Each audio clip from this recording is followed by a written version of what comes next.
People who broke up 5+ years into your relationship, why? Over 7 years, she wore me down and stripped me of all of my self-worth.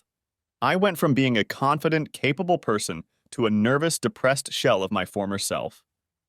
The relationship started normal enough, but as she got comfortable, she had no problem with nitpicking and criticizing every single thing I did until I had no confidence even doing the simplest of tasks.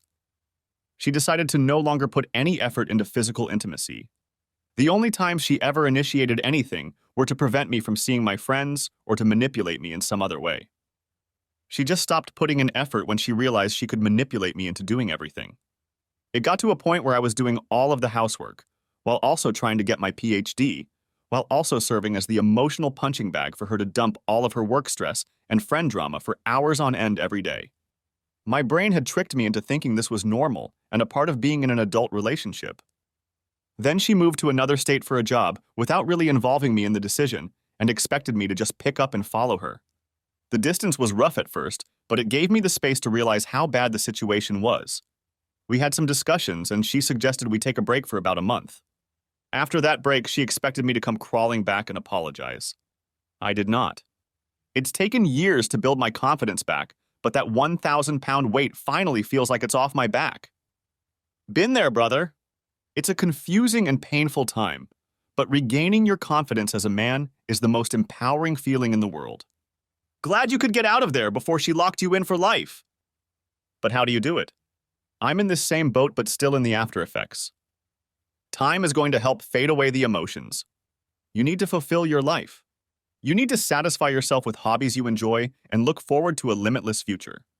I was put through absolute hell, but it wasn't a waste of time. I learned a lot about myself during my search for confidence again. You just need to take everything day by day. Start with small goals and work towards bigger goals. Do not look for somebody to love. I've made myself completely unavailable for dating for a few years because I knew I wasn't the man I wanted to be. It would be a waste of time and energy to look for a partner when I'm not yet satisfied with myself. It gets better with time. It's only a portion of your life. You have plenty of time left to find love again, but focus on being happy by yourself first. Proud of you, bro. You're a valuable human being, and you did the right thing by putting your needs first. Sometimes people aren't so lucky, and when the relationship ends, they are way more destroyed than you were. Together for 7 years, the last 6 months or so, it seemed she just wasn't that interested in being together. She dragged her feet planning a vacation, went on a work trip for a week, then didn't want to see me for a week when she got back. The week after that, she had work meetings and didn't want me to come over as she was going to be coming home late. Made plans to go to Greece and a few days later told me she didn't want to go with me. We were good together, but I felt like she didn't really care if I was there or not near the end. I'm not always sure I made the right choice, but she never wanted to talk about it the few times we saw each other. Oh, this happens. At least you are fine. Hope you are good. He suddenly wanted children.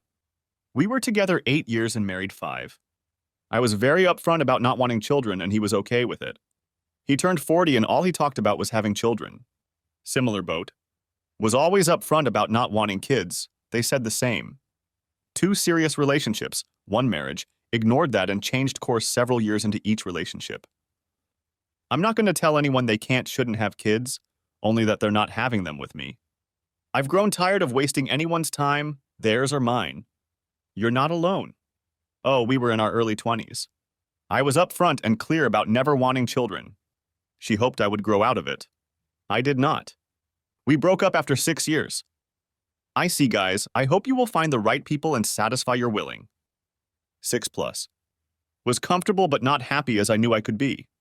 Took the plunge and broke up. I'm 100% happy in the next relationship I find and look forward to being with her till we die. Same, I felt like I wasn't as happy as I could be. That, as well as feeling like they couldn't understand me, didn't care about how I felt, had anger issues, drank excessively, was being disrespected, and spent so much time on the female friend as well. Never again. I am you in the first part of the story, and right now terrified that I won't get to the second part. Just go to many places to try to meet as many women as possible to increase your chances of coming across the one. It's an odds game. You might find her at the grocery store, mall, bus stop, line for a ride, etc. When you link eyes, you'll know. He moved into a new place and had us sleeping on an air mattress. Dragged his feet about a new bed for over 6 months, Money was not the issue. Didn't care that I wasn't sleeping well because we had to reinflate it in the middle of the night with a loud pump. I realized that after 6 years, he really and truly did not care about my opinion or my comfort. He was happy living a mediocre dirtball kind of life, and that if I stayed, I would have to fight and beg for every scrap given to me. I am too old to be uncomfortable and sleepless. I left. Moral of the story. Don't try to marry a woman if you can't even offer her a real bed with a bed frame and sheet set. This wasn't the only problem our relationship had by a long shot. There were many. But it was the straw that broke the camel's back, as they say. This seems to be a common theme in many women's stories about exes. There are apparently a lot of guys out there who never outgrew the frat boy lifestyle. Sleeping on air mattresses permanently, never cleaning the bathroom, folding a table for a dinner table, etc. There is something to be said about being happy with less, but I don't understand the motivation behind this behavior. I'm a guy and I heavily value my comfy bed. In general, I value creating a comfortable space for myself and my partner. It really doesn't take that much money or effort to make a home decently livable. Perhaps this situation is just what happens when selfishness and laziness meet in the worst way possible. Well, at least you feel good now.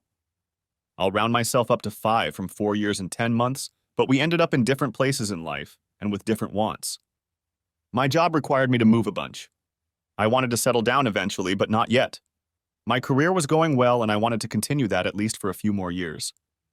His parents were getting older and he didn't want to move abroad anymore and wanted to start putting down some roots near his family. We also started getting into the reality of what used to be lose hypotheticals. Despite the stances on settling down above, I eventually did want kids. I became more firm on that with time. He also became more firm on not wanting kids. His longer-term plan was always to move to the suburbs. Mine was not. And apart from all of that, we were just generally, I think, reaching a level of fine, but not passionate anymore.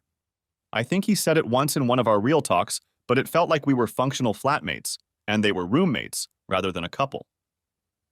We were also each other's first really serious relationship, and I think we were frequently both thinking, well, is this normal in longer-term relationships, or is this a relationship going stale? Were we thriving together, or were both just really good at living together? And we ultimately decided it didn't make sense anymore, and if things changed, we could revisit it later. Now I'm getting to a point of thinking it's time to start settling somewhere.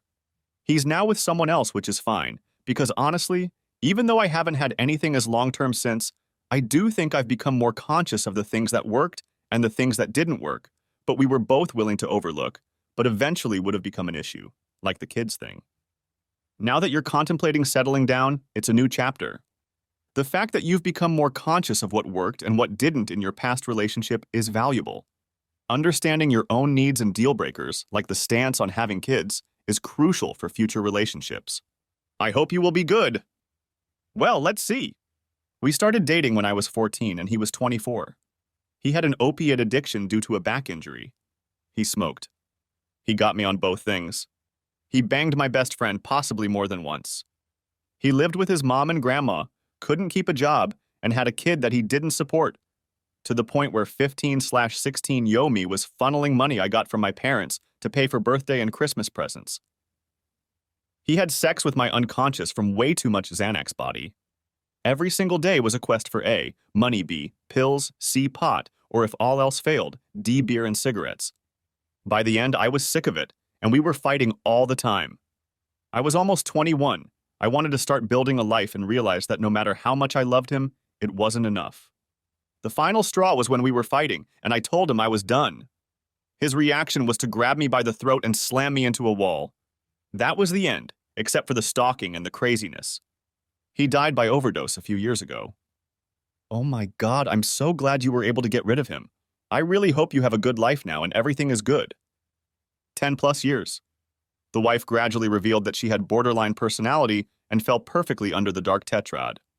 I could cope with domestic violence and a knife to my throat when lying sick and bedridden. But the straw that broke my back was a cup of coffee. Tried asking for a cup of coffee, but the answer was no, and the same again 6 months later. Given that I worked full-time, did everything in the house, and was her part-time career, a cup of joe was too much to ask for. I didn't want another 10 years like this, so called it, and made arrangements and was gone in 3 days. She instantly started sleeping with mutual friends at houses who got made homeless and doubled her LBS in a few years. Didn't help that she had 17 Facebook pages at the time. It takes a great deal of strength and courage to recognize when a relationship is not healthy and to make the decision to leave for your own well-being. It's unfortunate that the aftermath of the separation seems to have introduced additional complications, such as her involvement with mutual friends and changes in her personal life. It's important to prioritize your own mental and emotional health during such times. Seeking support from friends, family, or professionals can be beneficial as you navigate the challenges of ending a relationship and moving forward. Reflecting on your experiences, understanding your boundaries, and learning from the past can contribute to personal growth and resilience. Remember that taking care of yourself is crucial, and seeking professional help, such as therapy or counseling, can provide valuable tools to cope with the aftermath of a difficult relationship. Well, we started dating when I was 16 and he was 17, so it was kind of inevitable that we'd break up LOL. But essentially, a few years into college, he couldn't handle that I had started making my own friends outside our combined high school friend group, and got insanely jealous, and assumed I was cheating all the time, and had some of his friends attempting to spy on me to see if I was cheating. We both went to college locally. Our colleges were like 20-minute drive away from each other, and we saw each other every weekend. We weren't even long distance. Thinking back, I'm going to say it was projection. It's important for individuals in a relationship to have trust, open communication, and a sense of independence. Developing friendships outside of the initial friend group is a natural part of personal growth, and it's healthy for individuals to have their own social circles and interests. Breaking up can be difficult, especially when it involves a long-term relationship that started in adolescence. However, it seems like the relationship faced significant challenges, and it's essential to prioritize your own well-being and personal growth. If you have any lingering emotions or concerns about the relationship, it might be helpful to talk to friends and family to support you as you navigate this period of change. The first year of our relationship was a bit rocky due to poor choices on my part. I never cheated on her, but there were things I did that really damaged her trust. We went through some hard times after that, and our relationship was stronger for it. It was pretty good up until last Christmas when my brother really crossed a line and damaged my relationship with him and completely eliminated any chances of her getting along well with him beyond that. The court system got involved and it was pretty bad. No jail time or anything, but he ended up getting out on probation for a year. My relationship with her slowly deteriorated after that. Too many ghosts of our past come back to haunt us. It finally came to a head while I was out at my company's Christmas party this year. I went to an after party at a bar and didn't tell her where I was. Not like I did anything bad while I was there. Honestly, I went out, had one drink, and dipped after a half hour because it wasn't my scene. She flipped out on me after I told her about my going out, mainly because there was a particular female coworker there who she had a problem with. I never flirted with this person or anything like that, but she had some issues with her. Ultimately, she decided to end our relationship, and in retrospect, it was probably the best move for both of us. We still care about each other a lot and are staying friendly during the current transition. Sometimes you need a fresh start. I wish we could go back in time and start fresh with each other, but that's just not how things work. It's heartening to hear that you're maintaining a friendly connection during this transition. Ending a relationship doesn't negate the care and respect you have for each other. Sometimes, as you rightly mentioned, a fresh start becomes necessary for personal growth. Take the time you need to process and heal. Relationships, especially ones with a shared history, can leave a lasting impact. Wishing you both the best as you navigate this new chapter and discover what lies ahead. He was deployed. He didn't reach out for a month, and I just thought he wasn't able to. I spent Christmas with his family, and his mom revealed that he FaceTimed her every single day. My messages were going unanswered because he was choosing to ignore me. I called him out for it, and he said he didn't need to talk to me every day. I knew then that he didn't value me as a person. 9 months later, he called me to tell me he was back in the States. I met him to give him back all of his things, and he started crying. He told me he didn't understand why he didn't just make the time to call me. He wanted another chance, but after so many years, he took a little distance between us as an opportunity to ignore me. I couldn't forgive it and never looked back. In the months that followed our final meeting, I made a conscious decision to prioritize myself and my well-being. It wasn't easy, but I immersed myself in activities that brought me joy and surrounded myself with supportive friends and family. I realized that I deserved more than someone who only recognized my worth when it was too late. As time passed, I began to heal and grow stronger. I focused on my career, personal development, and cultivating meaningful relationships with those who truly valued me. The pain of the past started to fade, and I learned to appreciate the strength that came from standing up for myself and choosing to walk away from a relationship that didn't serve me. Looking back, I realized that the breakup was a turning point in my life. It was a catalyst for personal growth and self-discovery, pushing me to redefine my priorities and pursue a life that brought me happiness and fulfillment. While the pain of that past relationship will always be a part of my story, it no longer defines me, and I am grateful for the strength it gave me to create a better future for myself. It's admirable that you didn't compromise on your values and chose to walk away from a relationship that wasn't fulfilling and respectful. The realization that you deserved more than someone who only recognized your worth when it was too late is a powerful one. By making the conscious decision to move forward, you embraced a journey of self-discovery and healing. Your story is a testament to the fact that endings can also be beginnings. The breakup became a catalyst for positive change, pushing you to redefine your priorities and pursue a life that brings you happiness and fulfillment. It's inspiring to see how you've embraced personal and professional growth, turning a painful experience into an opportunity for self-improvement. I was with my boyfriend for nearly 6 years before I decided to leave. Things were great the first 2 or 3 years we were together. We met at the place we worked at the time, became friends, and developed a friendship long before we started dating. Even lived together as friends for a little while. We had fun together, just the two of us and with our circle of friends. Not long after he quit our place of employment and began his new job, he started to withdraw from hanging out with friends and spending quality time with me. He went to work, came home and got on his computer, then went to bed. Got up the next day and did the same thing. He became a ghost to me. And I told him this as I was informing him that I was leaving, moving out. I know I was not a perfect partner, but I don't feel like we had any real serious conversations about the things either one of us wasn't appreciative of the other doing. I cried the day I moved out, just a little bit.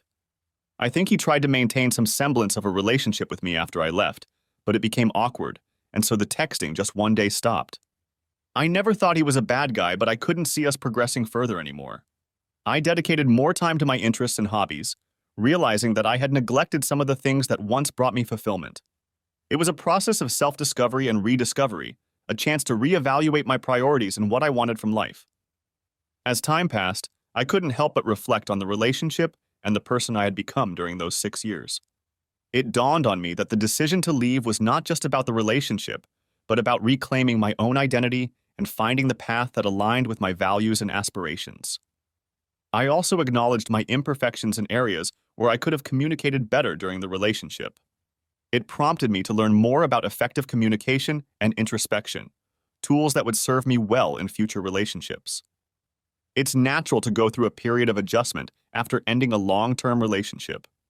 Give yourself the time and space to heal and focus on activities that bring you joy and fulfillment. Ultimately, the end of one chapter can be the beginning of another, offering new opportunities for personal growth and happiness. Mine was recent, a little over 6 years together. We hit a rough patch where I felt I wasn't a priority in her life and was shouldering most of the relationship. This was following a realization that she was never planning any dates or making any effort for us to spend time together. She refused to take any responsibility and blamed it all on me. I made an effort to improve the issues she had and try and repair things.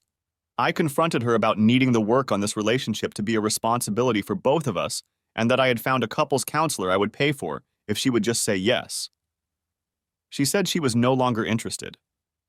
When she broke things off, she demanded to keep the apartment, kept all of our pets we had raised together, as they were all in her name although we adopted them together, and kept all of our mutual friends' school club we were both highly invested in.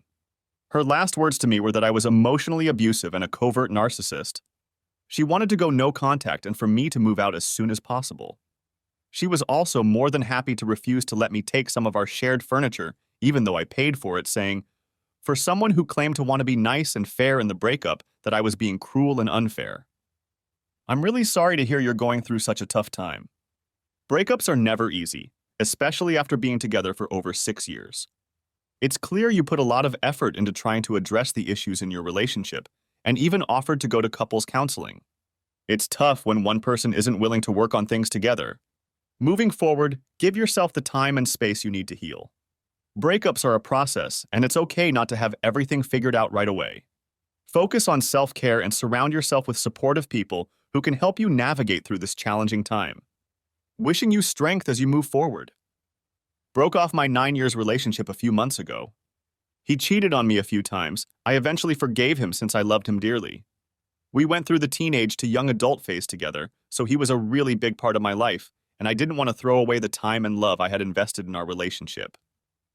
But as we became older and it was time to seriously consider being legally committed, engagement marriage, I started to have second thoughts on our relationship. Being betrayed by a boyfriend versus by a husband is a very different thing for me. I didn't like the person who I became after his cheating. I was suspicious and paranoid, and I had compromised lots of values that I held dearly. I think I would have regretted a lot if I had gone on with this relationship, and later the same betrayal occurred. So I pondered about the breakup for almost 2 months before I officially mustered up the courage to break it off with him. Being single in my mid-20s sucks. Most of my friends are either engaged or in a relationship. But it's better than regretting later on. I'm happier now, anxious that I need to restart all over again with someone else, but at least I won't have regrets.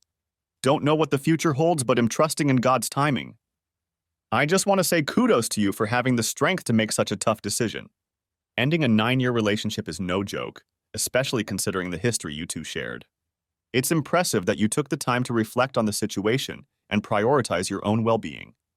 Remember, it's okay to feel anxious about starting over, but trust in the process. You've got the right mindset, which is a powerful perspective. Wishing you all the best as you navigate this new chapter of your life. You deserve happiness.